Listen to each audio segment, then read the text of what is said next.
सुप्रभात मंडळी.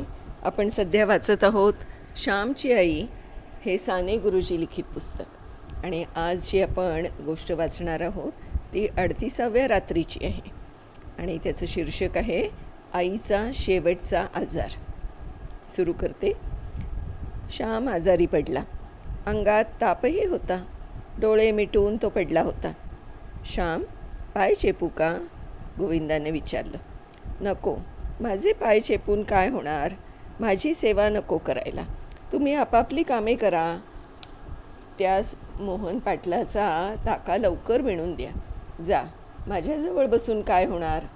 राम राम म्हणत मी शांत पडून राहीन, श्याम म्हणाला. श्याम, कोणी आजारी पडलं तर आपण जातो. आपल्या आश्रमातील कोणी आजारी पडला तर त्याच्याजवळ नको का बसायला? रामने विचारले. अरे, इतका का मी आजारी आहे? तुमचं माझ्यावर प्रेम आहे. मी कितीही जेवलो तरी पोटभर जेवलो असं तुम्हास वाटत नाही. मी बरा असलो तरी बरा आहे असं वाटत नाही. मी आजारी नसलो तरी तुम्ही मला आजारी पाडाल. वेडे आहात. काही वाद बीत झाला तर बसा जवळ. तुम्ही कामाला गेलात तरच मला बरं वाटेल. गोविंदा, जा तू. राम, तूही पिंजायला जा. श्यामच्या निक्षून सांगण्यामुळे सारे गेले. सायंकाळी श्यामला जरा बरं वाटत होतं. अंथरुणात बसून तो सूत कातीत होता आणि तोंडाने गोड श्लोक म्हणत होता. काय रे, आतासे आलात? श्यामनं विचारलं. तुम्ही रात्री गोष्ट सांगणार का? एका लहान मुलानं विचारलं. हो, सांगेन की. तुम्ही या, श्याम म्हणाला. पहा, तुम्हाला छान छान दगड आणले आहेत. आम्ही त्या टेकडीवर फिरायला गेलो होतो, एक मुलगा म्हणाला. आणि त्यानं ते दगड श्यामजवळ ठेवले. खरंच किती सुंदर आहेत हे. या, आपण त्यांची चित्र करू. मी पोपट करतो हं, असं म्हणून श्याम त्या खड्यांचा पोपट करू लागला. मुले एक एक खडा देत होती. आता चोचीला लाल रंगाचा खडा हवा, लहानसा, श्याम म्हणाला. हा घ्या, हा पहा, छान आहे, एका मुलाने त्याला सांगितलं.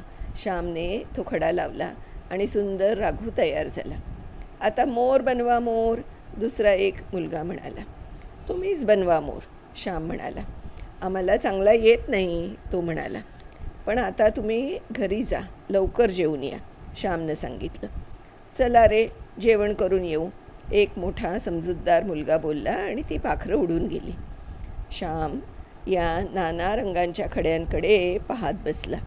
या लहान खड्यात किती सौंदर्य देवानं ओतलंय, असा विचार मनात येऊन तो त्या खड्यांना हृदयाशी धरीत होता. जणू सौंदर्य सागर परमात्माच त्या मूर्ती असाव्यात असं वाटलं. भक्ताला जिकडे तिकडे ईश्वराच्या मूर्ती दिसतात याचा अल्प अनुभव त्याला येत होता. एक प्रकारची कोमलता त्याच्या मुखावर शोभत होती. गोविंदा, राम, नामदेव सारे त्याच्याजवळ आले. श्याम, काय आहे तुझ्या हातात? फूल का? रामनं विचारलं. अरे, फुलाला माझे मलिन आणि पापी हात मी कधी लावतो का? मी दुरूनच त्याला हात जोडीत असतो, श्याम म्हणाला. मग काय आहे हातात? नामदेवानं विचारलं. देवाच्या मूर्ती, श्याम म्हणाला. तुम्ही गणपतीची मूर्ती तर देऊन टाकली ना बाबूला? भिकानं विचारलं. हो, पण माझ्याजवळ कितीतरी मूर्ती आहेत, श्याम म्हणाला. पाहू दे कसली आहे, असं म्हणून गोविंदानं श्यामचे हात धरले आणि मूठ उघडली. त्या मुठीतून माणिक मोते बाहेर पडली. हे माझे हिरे, हे माझे देव.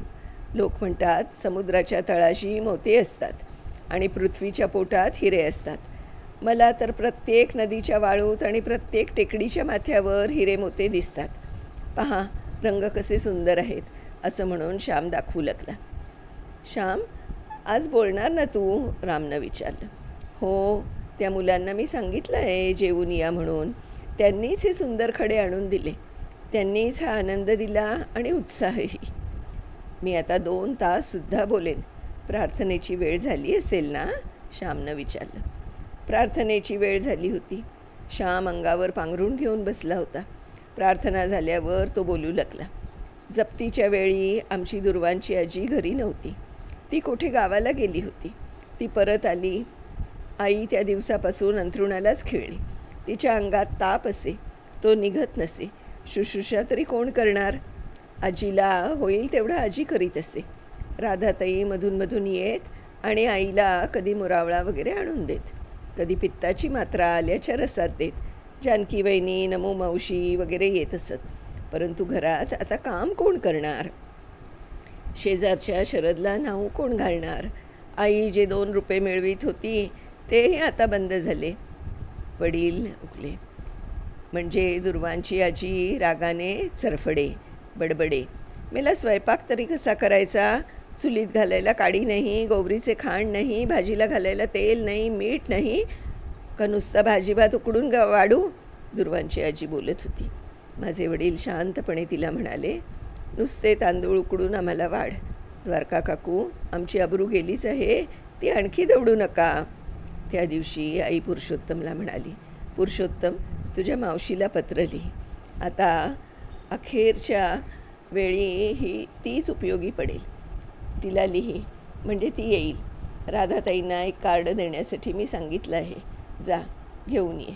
नाहीतर इंदूलाच मी बोलावते म्हणून सांग तिला. ती चांगलं पत्र लिहील. जा बाळ, बोलावून आण. पुरुषोत्तमने इंदूला सांगितलं आणि इंदू कार्ड घेऊन आली. यशोदाबाई, जास्त का वाटतंय? कपाळ चेपू का मी जरा? ती प्रेमळ मुलगी म्हणाली. नको इंदू, विचारलंस एवढंच पुष्कळ हो. कपाळ चेपून अधिकच दुखतं. तुला पत्र लिहिण्यासाठी बोलावलं आहे. माझ्या बहिणीला पत्र लिहावयाचं आहे, सखूला. तिला माझी सारी हकीकत लिही आणि मी बोलावलं आहे म्हणून लिही. कसं लिहावं ते तुलाच चांगलं समजेल, आई म्हणाली. इंदूने पत्र लिहिले आणि वर पत्ता लिहिला. पुरुषोत्तम ते पत्र पेटीत टाकून आला. इंदूचा मुलगा घरी उठला होता म्हणून इंदू निघून गेली. बाळ, पाणी दे रे, आई माझ्या लहान भावाला म्हणाली. तो एकदम तोंडात ओतू लागला. चमच्याने घाल रे तोंडात, संध्येच्या पळेने घाल, चमचा नसला तर कुठे, असं आईनं सांगितलं. आईनं सांगितलं तसं पुरुषोत्तमाने पाणी पाजलं. या जानकीबाई, या हो, बसा. जानकीबाई समाचाराला आल्या होत्या. पाय चेपू का जरा, त्यांनी विचारलं. चेपू बिपू नका हो, ही हाडं जानकीबाई चेपल्यानं खरंच जास्त दुखतात. जवळ बसा म्हणजे झालं, आई म्हणाली. आवळ्याची वडी देऊ का आणून? जिभेला थोडी चव येईल, जानकीबाईंनी विचारलं. द्या तुकडा आणून, क्षीण स्वरात आई म्हणाली. चल पुरुषोत्तम, तुझं जवळ देते तुकडा, तो आईला आणून दे, असं म्हणून जानकीबाईंनी निघून गेल्या. पुरुषोत्तमही त्यांच्याबरोबर गेला आणि त्यांनी दिलेली आवळ्याची वडी घेऊन आला. आईनं तोंडात लहानसा तुकडा धरून ठेवला. पुरुषोत्तम जवळ बसला होता. जा हो बाळ, जरा बाहेर खेळ बीळ, शाळेत काही जाऊ नकोस. मला बरं वाटेल त्या दिवशी आता शाळेत जा. येथे कोण आहे दुसरं? असं त्याच्या पाठीवर हात फिरवीत आई म्हणाली. पुरुषोत्तम बाहेर खेळावयास गेला. तिसरे प्रहरी नमू मावशी आईकडे आली होती. आईची ती लहानपणची मैत्रीण. ती गावातच दिली होती. दोघी लहानपणी भातुकलीने, हंडी बोरखड्याने खेळल्या होत्या. दोघींनी झोपाळ्यावर ओव्या म्हटल्या होत्या. दोघींनी एकत्र मंगळागौर पुजली होती. एकमेकींकडे वशेळ्या म्हणून गेल्या होत्या.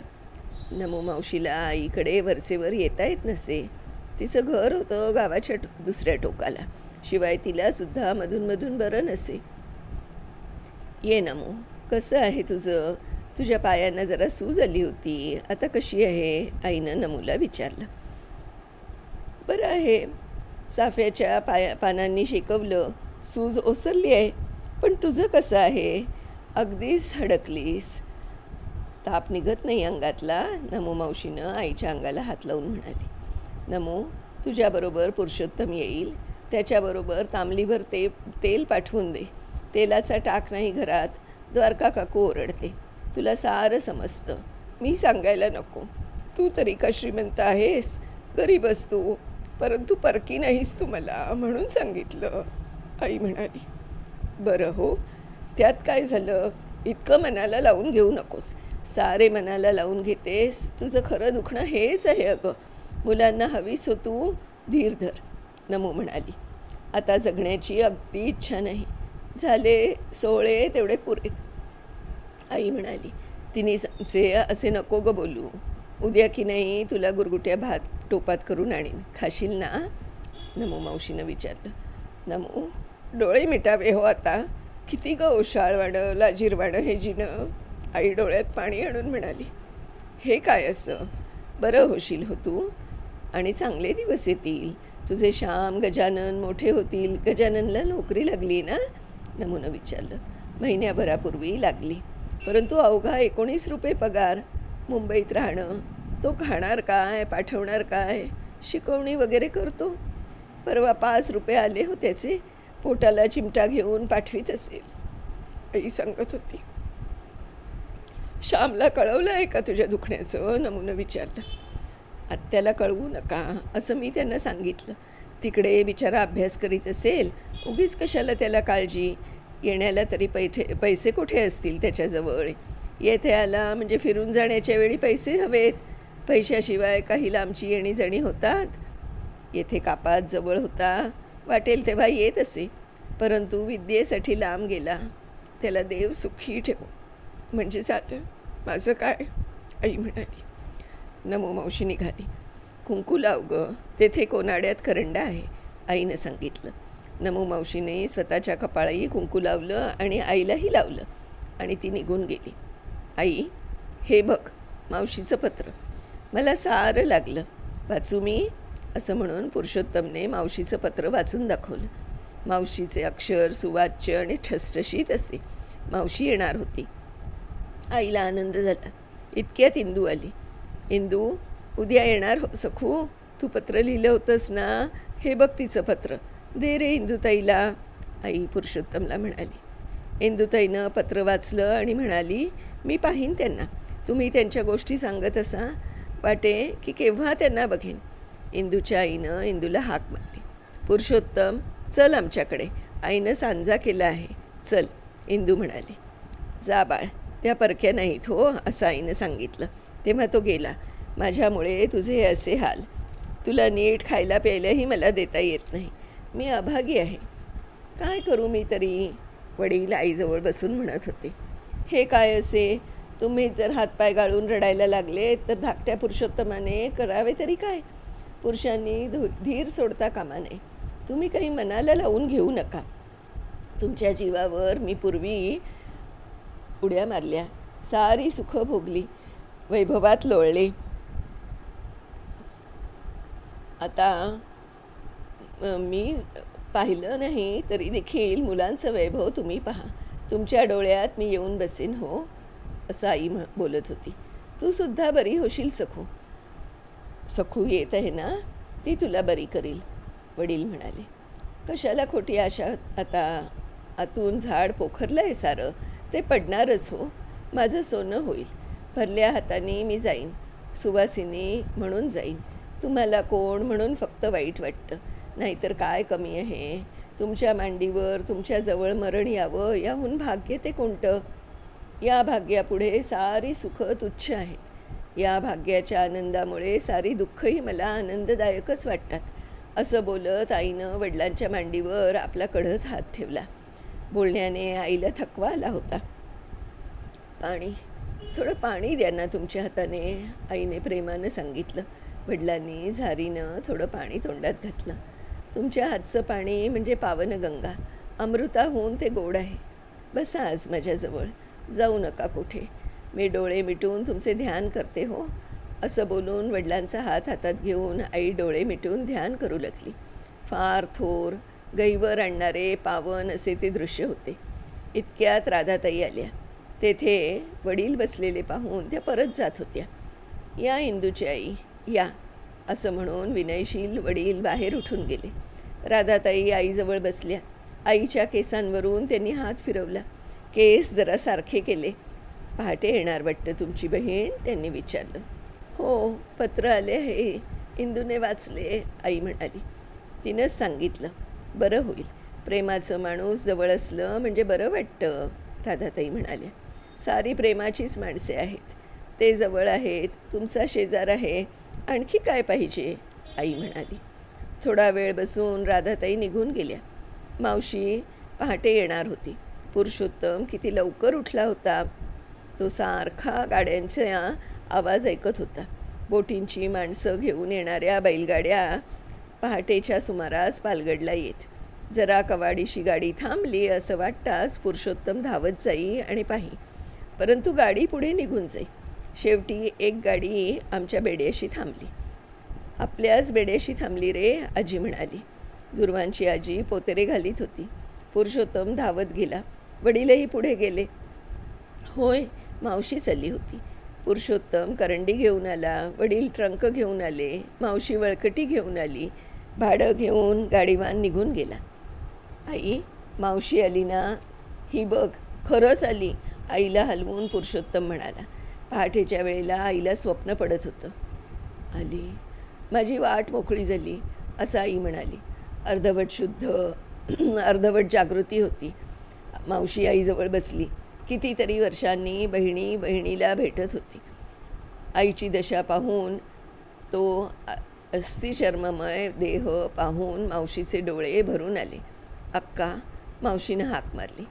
त्या हाकेत, त्या 2 अक्षरात मावशीचे प्रेमळ आणि उदार अंतःकरण ओतलेले होते. आलीस सखू? बस, तुझीच वाट बघत होते. म्हटलं केव्हा येतेस, पण आलीस लवकर. प्राण कंठी धरून ठेवले होते. म्हटलं तू येशील आणि ही मुलं तुझ्या ओटीत घालून, तुझ्या पदरात घालून जाईन. सखू, आई रडू लागली. अक्का, हे काय वेड्यासारखं? मी आले आहे, आता बरी होशील हो? तुला बरं वाटू दे, मग तुला आणि पुरुषोत्तमला मी घेऊन जाईन. आता मला नोकरी लागली आहे, मावशी म्हणाली. नको हो, आता कुठे येणं जाणं, आता फक्त देवाकडे जाऊ दे. या मठीतच कुडी पडू दे. मी आग्रह करून झोपडी बांधवली, ही स्वतंत्र झोपडी बांधवली. येथेच माझ्या राजवाड्यातच देह पडू दे. त्यांच्या मांडीवर तू जवळ असता मरण येऊ दे. माय मरो आणि मावशी जगो असं म्हणतात. ते खरं ठरो. सखू, तुला ना मूळ ना बाळ. तुला संसार देवानं आटपला, पण जणू माझ्या मुलांसाठीच तुला त्यानं निर्माण केलं. माझ्या मुलांचं सारं तू कर. तूच त्यांची आई हो, आई बोलत होती. अक्का, हे काय असं? बोलू नकोस, बोलण्यानं त्रास होतो. जरा पड, मी थोपटते हं. असं म्हणून मावशीने बरोबरचं ब्लँकेट आईच्या अंगावर घातलं. चौघडी आणि गोधडी याशिवाय तिला काही माहीत नव्हतं. मावशी आईला खरोखरच थोपटीत बसली. गंगा आणि जमुना यांचं पवित्र स्थान जणू तेथे होतं. उषा आणि निशा यांच्या भेटीचं गांभीर्य होतं. मंडळी, आजची ही गोष्ट इथे संपते. 39वी गोष्ट आता आपण उद्या वाचणार आहोत. तोपर्यंत मी नीलिमा पटवर्धन आपली रजा घेते. धन्यवाद.